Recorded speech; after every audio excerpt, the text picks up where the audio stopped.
২০১৮ সালের কথা। আমার বন্ধু রাকিব সবেমাত্র ক্লাস 10 পাস করে কলেজের ক্যাম্পাসে পা দিয়েছে। সো তার আসলে ফ্যামিলি প্রেশার, টাকা ইনকাম করতে হবে, অপরদিকে হচ্ছে পড়াশোনার প্রেশার। সবকিছু মিলিয়ে তাকে আসলে একটা শর্টকাট টাকা ইনকামের পথ বেছে নিতে হবে। সো রাকিবের মাথায় যখন এই ধরনের ফ্যামিলি প্রেশার এবং হচ্ছে চিন্তা ভাবনা আসছিল, সে একটা পার্কে গিয়ে বসে এবং ভাবতেছিল এই জিনিসগুলা। তখন তার পরিচিত আবার একজন লোক তার পাশে এসে বসলো। বসার পরে তার কাছে আসলে জানতে চাইলো এবং দুজনের কথাগুলো শেয়ার করলো। শেয়ার করার ফলে তার ওই পরিচিত লোক তাকে বলল যে, "আচ্ছা, তাহলে তোমার কাছে যদি ৳১০,০০০ থাকে তাহলে আমি একটা ইনভেস্টমেন্টের অপশন দেখাইতে পারি, যেখানে তুমি ইনভেস্ট করলে মোটামুটি আ কয়েক বছরের ভিতরে বড়লোক হইতে পারবা, গাড়ি-বাড়ি সবকিছুই পাবা।" তো রাকিব এই জিনিসটা আসলে ইন্টারেস্ট হইলো, কারণ অল্প খরচে, অল্প সময়ে এবং অল্প ইনভেস্টমেন্টে যদি বড়লোক হওয়া যায় তাহলে এই জিনিসটা ভালোই। তো ওই ব্যক্তি, রাকিবের যে পরিচিত লোক ছিল করিম সাহেব তার বসের কাছে নিয়ে গেলেন। বসের কাছে নিয়ে যাওয়ার পরে রাকিব ৳১০,০০০ দিলেন এবং সেই করিম সাহেবের বস ওই রাকিবকে তার কোম্পানিতে যুক্ত করলেন একজন ইনভেস্টর হিসেবে। পরবর্তীতে তাকে এই জিনিসগুলা বুঝানো হইছে যে আ সে যদি এখানে ৳১০,০০০ ইনভেস্ট করে তাহলে তার একসময় গাড়ি হবে, বাড়ি হবে, বিদেশে ট্যুর দিতে পারবে, এভরিথিং আরো অনেক কিছু হবে। ফাইন্যান্সিয়াল যে ক্রাইসিসটা আছে ওই ক্রাইসিসটা চলে যাবে। শুধু রাকিবের কাজ হলো রাকিবের মতো আরো যারা আছে এই ধরনের কষ্টে আছে, আর্থিক সমস্যায় আছে বা তার বন্ধু-বান্ধব আছে তাদেরকে এই তার কোম্পানিতে যুক্ত করতে হবে। শুধু কাজ এটুকুই, আর কিচ্ছু করা লাগবে না। ৳১০,০০০ দিছে আর শুধু মানুষ এনে জয়েন করতে হবে। যেমনটা করিম সাহেব করেছিলেন রাকিবের সাথে।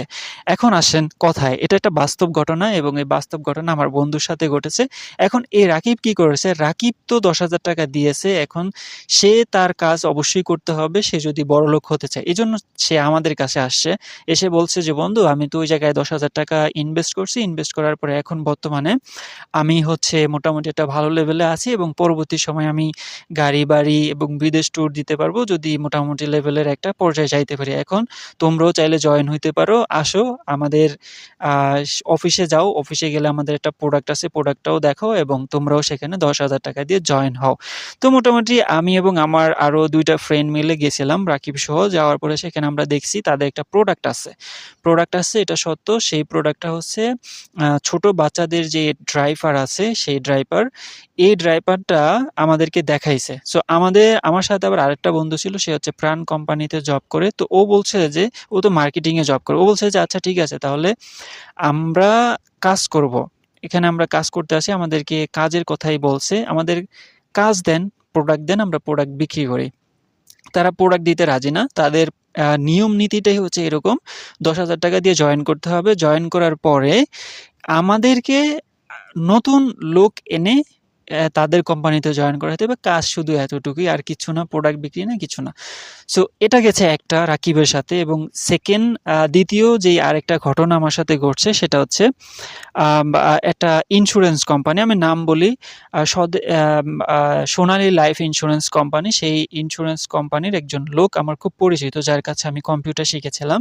তিনি আমাকে সেই ইন্সুরেন্স কোম্পানিতে নিয়ে গিয়েছিলেন এবং সেই ইন্সুরেন্স কোম্পানির একজন খুব ভদ্রলোক খুবই সুন্দরভাবে বুঝিয়ে বলেছেন যে সেখানে যদি আমি ইন্সুরেন্স খুলি এবং টাকা জমা রাখি তাহলে কি, কি বেনিফিট পাবো এবং বছর শেষে আমি সেইম সিস্টেম, বিদেশে ট্যুর দিতে পারবো, আমার বাইক হবে, গাড়ি হবে এবং অনেক বেশি টাকা হবে। ইভেন আমি যদি জয়েন করার পরে জাস্ট রোড অ্যাক্সিডেন্ট করে মরে যাই তাহলে আমার ফ্যামিলি কত টাকা রিটার্ন পাবে। সো এখন এই যে এবং এছাড়াও আরেকটা আছে, সেটা হচ্ছে স্বদেশ লাইফ ইন্সুরেন্স কোম্পানি। সেখানেও গিয়েছিলাম। সেখানের ফরম্যাটটাও সেম। এটা হচ্ছে একটা স্ক্যাম। কেন আমি এই জিনিসটাকে স্ক্যাম বলি? স্ক্যাম বলি এই কারণে যে বর্তমান সময়ে যেই ইন্সুরেন্স কোম্পানিগুলো আছে, এই ইন্সুরেন্স কোম্পানিগুলা তারা এখন আর ইন্সুরেন্স বিক্রি করে না। তারা এখন বিক্রি হয় বা প্রোডাক্ট হিসেবে এমন একটা জিনিস সিলেক্ট করছে যেখানে একজন জয়েন করে, সেই একজনের কাজ হচ্ছে আরো ১০ জনকে জয়েন করানো। ইন্সুরেন্স কোম্পানির কাজ কিন্তু এটা না। ইন্সুরেন্স কোম্পানির কাজ ছিল তারা ইন্সুরেন্স করবে এমন মানুষ তাদের কোম্পানিতে জয়েন করাবে। ওই ব্যক্তি মাসে, মাসে টাকা দিবে ইন্স্যুরেন্সকে। সেই ইন্স্যুরেন্স যেই কমিটমেন্ট দিবে যে ওই যে ব্যক্তি টাকা জমা দিতেছে তার যদি ৬০ বছর বয়স হয় তাহলে মাসে কত টাকা করে দিবে এবং কোনো বড় ধরনের সমস্যা হলে আর্থিক তারা সহযোগিতা করবে এবং হেলথ কোনো ইস্যুস হলে হেলথ সাপোর্ট দিবে। এই জিনিসগুলা করার কথা। কিন্তু এখনকার ইন্স্যুরেন্স কোম্পানিগুলো আসলে ওই জিনিসটা করে না। তো এখন ইন্স্যুরেন্স কোম্পানিগুলো হয়ে গেছে অন্যরকম স্ক্যাম লেভেলের। স্ক্যাম হয় পিরামিড লেভেলের। সো ওই জিনিসের দিকে আমি যাইতেছি না। ১ম এই একটা জিনিস আপনি চিন্তা করুন যে ৳২,০০০, ৳৫,০০০, ৳১০,০০০ দিয়ে একেবারে শর্টকাটে বড়লোক হওয়া যায়। এই জিনিস কি আদৌ কখনো সম্ভব? আপনার বেসিক সেন্সে আসলে কি বলে? এবং এই স্কেমে হাজার, হাজার মানুষ পড়ে। সো আমি যখন ওই যে সোনালী লাইফ ইন্স্যুরেন্সের কথা আমি বলতেছিলাম, তখন সেখানে যখন আমি বসছিলাম, আমার সাথে আরো ২ টা মেয়ে ছিল, তারাও নতুন ছিল। আরো বাকি কিছু লোকজন ছিল, তারা সেখানে জয়েন করছে। ঠিক আমি যেরকমভাবে আমাকে যেরকমভাবে জয়েন করাইতে নিয়ে গেছিল, ঠিক ওরাই ঠিক একইভাবে জয়েন হইছে।